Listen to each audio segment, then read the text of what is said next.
అందరికీ నమస్తే.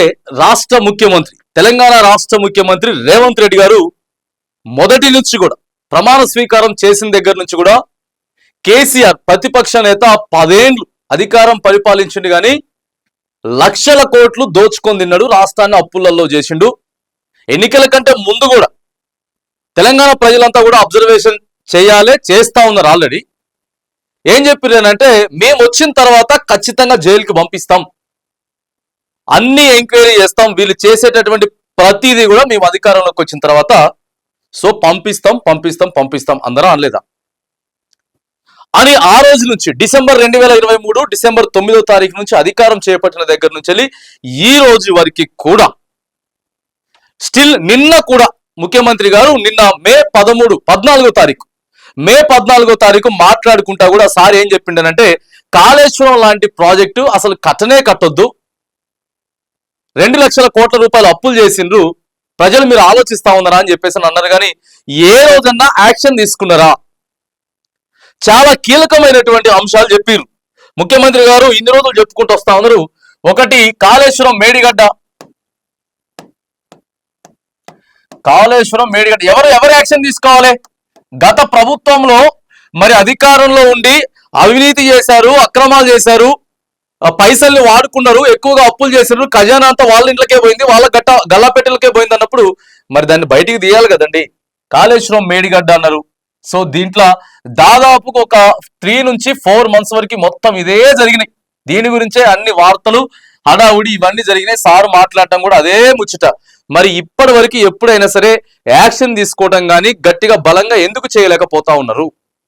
కేంద్ర ప్రభుత్వానికి ఏ మేరకు లేఖలు రాస్తా ఉన్నారు? ఇక్కడ మరి అవినీతి జరిగింది, 2 లక్షల కోట్లు జరిగింది అని చెప్పి ఒక్కసారైనా తీసుకున్నారా? ఫోన్ ట్యాపింగ్ అని చెప్పారు. Phone tapping. So phone tapping మీద మరి కింద ఎవరెవరైతే మాతోటి పైన అప్పుడు ఉన్నటువంటి అధికారులే చేపించారు అని చెప్పి సో దాంట్లో అధికారులు కూడా చెప్పారు, వాళ్ళు చెప్తేనే మేము చేసినామని. మరి వాళ్ళ మీద ఎలాంటైనా ఈ కార్ రేస్ ఒకటి తీసుకొచ్చారు, ఈ కార్ రేస్ మీద మరి ఎవరైనా అరెస్ట్ చేశారు అంటే మేము ఎందుకు చెప్తా ఉన్నామనంటే ఫర్ ఎగ్జాంపుల్స్ ఇవన్నీ కూడా మరి ఎప్పటికప్పుడు కేసీఆర్ అవినీతి చేసిండు అని చెప్తా ఉన్నారు. కానీ మరి అసలు చర్యలు ఏం తీసుకుంటా ఉన్నారు? నోటీసులు ఏమి ఇస్తా ఉన్నారు? ఎంక్వైరీలు ఏం చేస్తా ఉన్నారు? సమగ్ర విచారణలు ఏం జరుగుతా ఉన్నాయి? ఒక జరిగితే అవి ఫుల్ ఫ్లెడ్జ్డ్ గా ఎక్కడి వరకు జరుగుతా ఉన్నాయి, ఏం జరుగుతా ఉన్నాయి? ఎందుకంటే తెలంగాణ ప్రజల సొమ్ము ఇవాళ కేసీఆర్ కావచ్చు, రేవంత్ రెడ్డి గారు కావచ్చు, ఇంకొకరు కావచ్చు, ఎవరైనా అవచ్చు, ఒక్కొక్కరు ఒక్కొక్క రీతిగా చెప్తారు.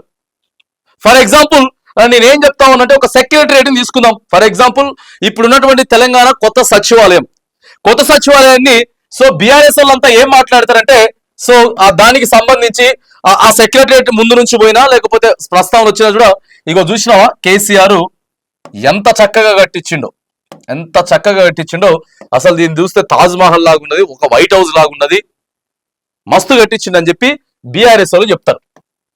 కానీ కాంగ్రెస్ వాళ్ళు ఏం చెప్తారు?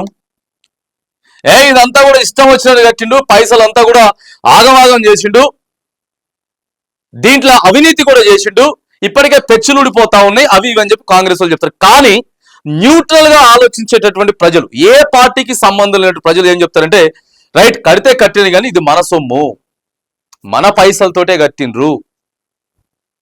ఒక్కటే మాట, కేసీఆర్ కట్టిందా, రేవంత్ రెడ్డి కట్టిందా, ఇంకోళ్ళు కట్టారు, మన పైసలతోటి కట్టిండ్రు అనేది సో తీసుకొచ్చినప్పుడు మరి అక్కడ అవినీతి జరిగితే ఆ పైసలు ప్రజల పైసలు కదా, ప్రజల సొమ్ము కదా, ప్రజలు ట్యాక్సులు కట్టిరు కదా, కట్టినప్పుడు బాజాప్తా బయటికి లాగాలి కదా. 55 కోట్లు క్రిప్టో తెలవకుండా అకౌంట్లోకి మార్పిచ్చిర్రు ఈ కేఆర్ఎస్ వరకు అని చెప్పి మరి ఏమైపోయింది? 1,00,000 కోట్ల అవినీతి జరిగిపోయింది మేడిగడ్డ. ఏమైపోయింది మరి? 1,00,000 కోట్ల అవినీతి ఎక్కడున్నది? ఆ 1,00,000 కోట్లు తీసుకొస్తే ఇప్పుడు పథకాలను ఇచ్చుకోగలుగుతాం కదా, కొన్ని రోజులు జీతాలను ఇచ్చుకోగలుగుతాం కదా. ఈ 55 కోట్ల రూపాయలు తీసుకొస్తే ఆర్టీసీని కనీసం ఒక సంవత్సరం లోపల నడుపుతాం కదా. నెలకు 4 కోట్లేమో కావాలి, అట్లా 10 సంవత్సరం నడుపుతాం కదా ఆర్టీసీని. మరి తీసుకురావాలి. కానీ మరి ఎన్ని రోజులు ఇట్లనే కేసీఆర్ అవినీతి చేసిండు, కవిత చేసింది, కేటీఆర్ చేసిండు, ఇన్ని లక్షల కోట్లు చేసిండు, ప్రజలు మీరు ఆలోచించాలా అని అనే బదులు కరెక్ట్ గా సాక్ష్యాధారాలతోటి ఏవైతే ఉన్నాయో ఎంక్వైరీ చేస్తున్నాం.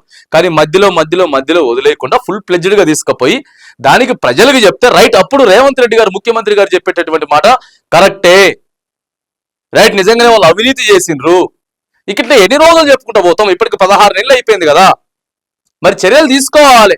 ఏ మంత్రి, గత ప్రభుత్వంలో ఏ మంత్రి, లేకపోతే ముఖ్యమంత్రి, లేకపోతే ఉప ముఖ్యమంత్రి, లేకపోతే ఎమ్మెల్యేలా, కీలకమైనటువంటి అధికారుల, సో అధికారులనే చేసిన తప్పు ఖచ్చితంగా సరిదిద్దుకోవాల్సింది. కానీ ఒక రాజకీయ నాయకుడి మీద, ఒక ప్రతిపక్షంలో నాయకుడి మీద చేస్తున్నామంటే సాక్ష్యాధారాలతో చూపిస్తే ప్రజలు లేకపోతే వింటారు.